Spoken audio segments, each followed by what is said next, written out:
ગઈકાલે રાત્રે ભિલોડામાં એક મર્ડરની ઘટના બનેલી છે, જેમાં હકીકત એવી છે કે મરણ જનાર છે એ દર્શનભાઈ મનહરભાઈ પટેલ છે, ભિલોડાના રહેવાસી છે, અને સામે પક્ષે જે આરોપી છે નિસર્ગ હિતેશભાઈ પટેલ છે.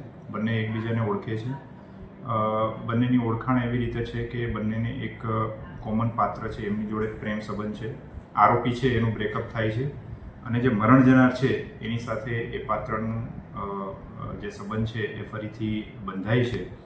જે અનુસંધાને કાલે બંને આરોપી અને મરણ જનાર છે મળે છે અને આરોપીએ પોતાનું બ્રેકઅપ થયા બાદ જે આ મરણ જનાર છે એની જોડે જે પોતાનું પાત્ર છે એ સંબંધ રાખે છે, એની અદાવત રાખી અને એણે કોઈ તીક્ષ્ણ હથિયાર વડે એમને શરીરે ઈજાઓ કરી અને આ જે આખો બનાવ છે એને અંજામ આપેલો છે. તાત્કાલિક ત્યાં ભિલોડા પોલીસ સ્ટેશનની ટીમ, પીઆઈ વાળા અને એની ટીમ, એલસીબી અને એસઓજીની ટીમ પણ ત્યાં પહોંચે છે અને તાત્કાલિક કાર્યવાહી કરવામાં આવે છે.